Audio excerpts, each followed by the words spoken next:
जी तो अस्सलाम वालेकुम स्टूडेंट्स, अपना हम चैप्टर 15 का लेक्चर नंबर 5 वहीं से कंटिन्यू करते हैं जहाँ से हमने पिछले लेक्चर में लेफ़्ट ऑफ किया था। मेरीन इन्वायरमेंट में जो सेकंड ग्रुप के बारे में हमने लिखना है, ये अब अपनी बुक के अंदर उसकी समरी लिख सकते हैं that these organisms keep their body more hypertonic than sea water by increasing the urea in the body, but it is so toxic that its effect is neutralized by producing another compound called trimethyl monoxide, also referred to as TMO। ठीक है, अब next हम move करते हैं fresh water environment में। Fresh water animals are constantly facing the osmotic flooding of body fluids and loss of salts. Fresh water protozoa, amoeba and paramecium pump out excess water by structures called contractile vacuoles. ठीक है, इन structures की मदद से ये fresh water fishes जो हैं अपनी body से एक्सेस ऑफ वाटर जो है उसको रिमूव करती हैं। Many fresh water animals including fishes remove access water by producing large volumes of very dilute urine.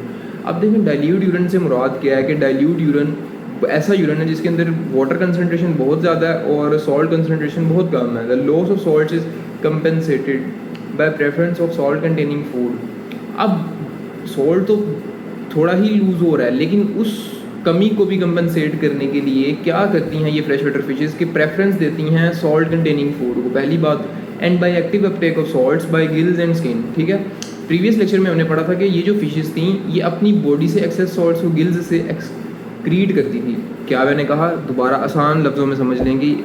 Marine fishes जो थी अपने गिल्स के थ्रू अपनी बॉडी के अंदर का इजाफी सॉल्ट बाहर निकाल दिया करती थी, लेकिन जो फ्रेश वाटर की फिशेस हैं अपने गिल्स के थ्रू सॉल्ट को अपटेक कर लेती हैं। सिर्फ इतनी सी जो इनका है ना डिफरेंस है। ठीक है, नेक्स्ट हम मूव करते हैं टेरेस्ट्रियल इन्वायरमेंट।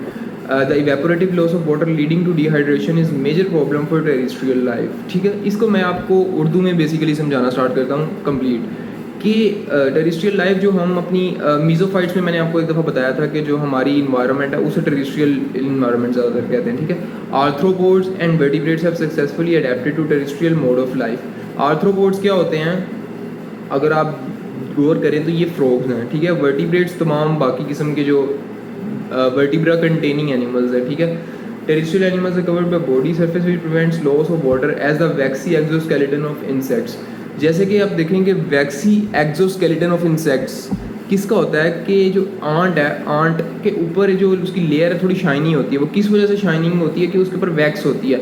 वैक्स क्यों होती है कि ये वाटर को उनकी बॉडी के अंदर से बाहर इवेपोरेट नहीं करने देती या ट्रांसपायर नहीं करने देती। ठीक है, and multi layered dead keratinize skin cells of most terrestrial vertebrates. ठीक है, drinking and eating moist foods compensate the loss of water.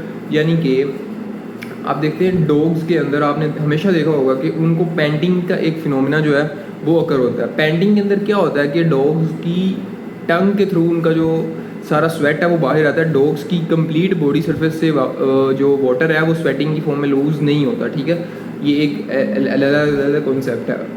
These animals have metabolic and behavioral adaptations. Some desert mammals, kangaroo rat, survives without drinking water by feeding on seeds of desert plants. Kangaroo rat एक ऐसा organism है जो कि desert में रहता है और सारी उम्र पानी भी है बगैर ज़िंदा रह लेता है। कैसे कि वो एक ऐसे प्लांट के सीड्स को खाता है जिनके अंदर कार्बोहाइड्रेट्स होते हैं। और दूसरी बात, which produce water of metabolism. जब वो कार्बोहाइड्रेट्स उसकी बॉडी में मेटाबोलाइज होते हैं तो वो उनका वाटर उनके अंदर से प्रोड्यूस होता है। ठीक है, इस तरह ये बगैर पानी पिए अपनी खुराक से ही अपनी पानी की कमी को पूरा कर लेता है कैंगारू रैट। ठीक है, terrestrial animals produce concentrated urine in their kidneys that reabsorb most filter water in the process of excretion. अच्छा, इसका क्या मतलब है कि आपने देखोगा जब हम पानी कम पीते हैं तो हमारी बॉडी नेचुरली एक मैकेनिज्म प्रोड्यूस करती है जिसमें हमारा कंसनट्रेटेड येलो कलर का यूरिन आने लग जाता है। ठीक है, terrestrial animals can tolerate dehydration and it differs in various animals. This characteristic is known as anhydrobiosis. आपके इस चैप्टर की एक्सरसाइज में एक शॉर्ट क्वेश्चन है एनहाइड्रोबायोसिस जो कि काफ़ी मरतबा बोर्ड में भी आ चुका है। ठीक है, उसका ये आंसर यहाँ पे बनेगा। ठीक है, ओके, थैंक यू स्टूडेंट्स।